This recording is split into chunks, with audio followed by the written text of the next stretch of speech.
Hi everyone, welcome to the Inner Reset talk show. My name is Semal.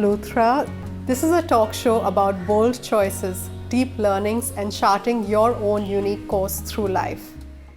I was pioneering in a specific niche in my industry since I was like a kid, right? And right now my technology is being still taught. I'm almost like, I don't know, 7 years later, 6 years later in universities. It's only now the communities are approaching it, right? So that brings its own problems. I had to slow down my mind, slow down the pace. How do we make them also have these big visions? And it's a very tricky formula. But some of the things we do to help the teams get there is like coaching.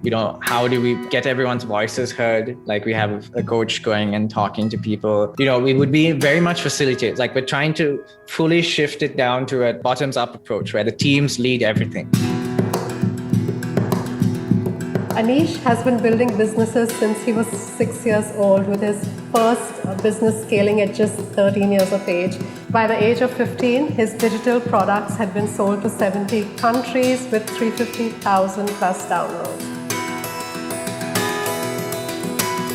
What's really amazing about Anish is that he's been really vocal about some difficulties he had with pure OCD, and also talked about how this stemmed from something which we all face today, which is connecting our self-worth with our outer success. Welcome, Anish. As someone who you said, coming from spending a lot of time in solitude to struggling with social awkwardness to now managing other people, what has that journey been like? There's a lot of special cases in my life. I think, I have not found any research or anything about this, some of the things I had to face, but definitely social. Okay. I'm very logical, and also technical, right? I was pioneering an industry when I was like a specific genre, a specific niche in my industry since I was like a kid, right? And right now my technology is being still taught. I'm almost like, I don't know, 7 years later, 6 years later in universities. It's only now the communities are approaching it, right? So that brings its own problems because, you're young and you have a bit of technicality. And now you have a specific amount of pace that you're used to, and you have never been a part of teams that you got to wait. Every time I used to do a school project or something, when I was in usual school, I would be so angry at everyone else in the team because they didn't want to envision this crazy thing. And I would build it for them. And everyone in the classroom was like, whoa, this is insane. And then I'm like looking at my team and I'm like, should I credit them? I was a bit bratty, right? So suddenly, I had to slow down my mind, slow down the pace. How do we accommodate people? How do we make them, also have these big visions? And it's a very tricky formula. We're still learning it. But what I did initially in the teams was I guided, right? I sat down with the teams. When we get a project, when we work on a project, I set the pace, right? And I'm involved. And that sort of sets the example of pace. But I think, to self-develop that pace takes a lot longer. So I made some mistakes there. I was like, okay, I'm taking a higher seat now. And now I expect you to do this pace. And that was actually a mistake, right? It takes a lot longer to get to that mindset. And also culturally, management-wise, there's so much to do before we can even think of this type of culture, and so much infrastructure, not just in the company, but around the culture as well. And it starts at a young age. So so I think. But some of the things we do to help the teams get there is like coaching. How do we get everyone's voices heard? Like we have a coach going and talking to people, and it's all. And we also we say therapy. We would also support on career development to. We would be very much facilitated. Like we're trying to fully shift it down to a bottoms-up approach where the teams lead everything. That's the only way we can really keep up with competitive industries, right? And how do we promote an individual to become a part of this sort of to become the best individual they can possibly be, which means that they also value the teams more because they know that, as an individual, I want to be a part of a team. So those types of things, the coaching helps. And now we're like looking at workshops, promoting identity, safety. There's so many things to consider. It's not a very short answer, but yeah.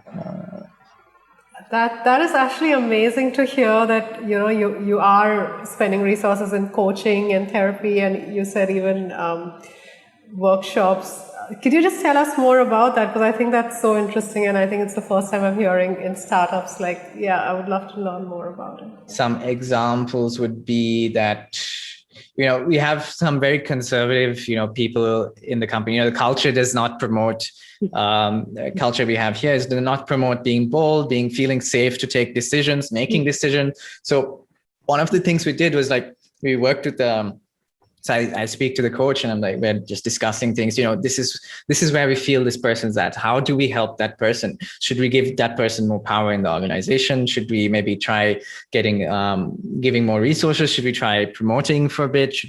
And we just figure out and navigate that person's identity to really nurture it almost.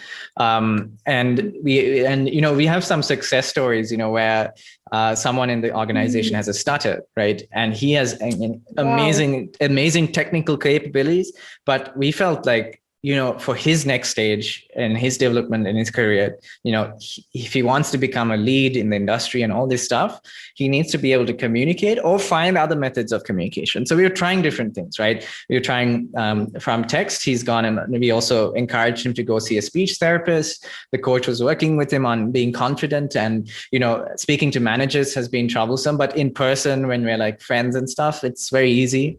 So we're trying to navigate those things.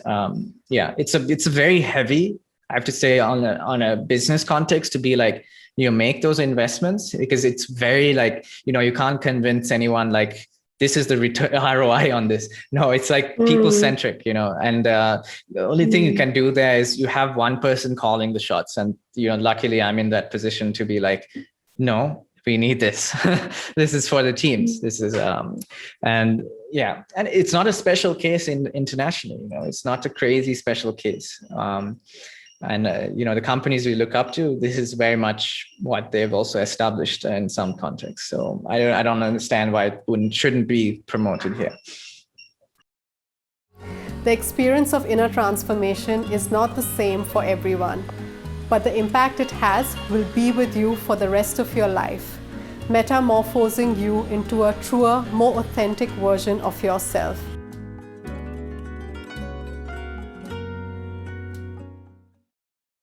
The Inner Reset is brought to you by HomeTree Coworking, a co-working space I co-founded.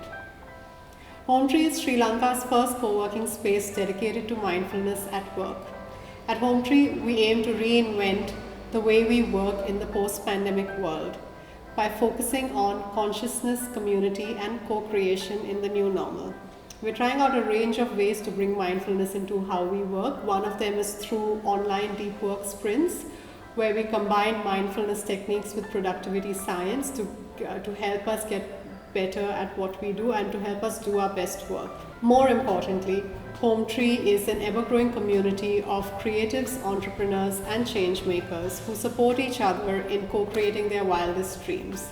At HomeTree, we take pride in aspiring towards a new world of work, where your inner being directs what you do in the outer world. To find out about our latest programs, you can go to our Instagram page.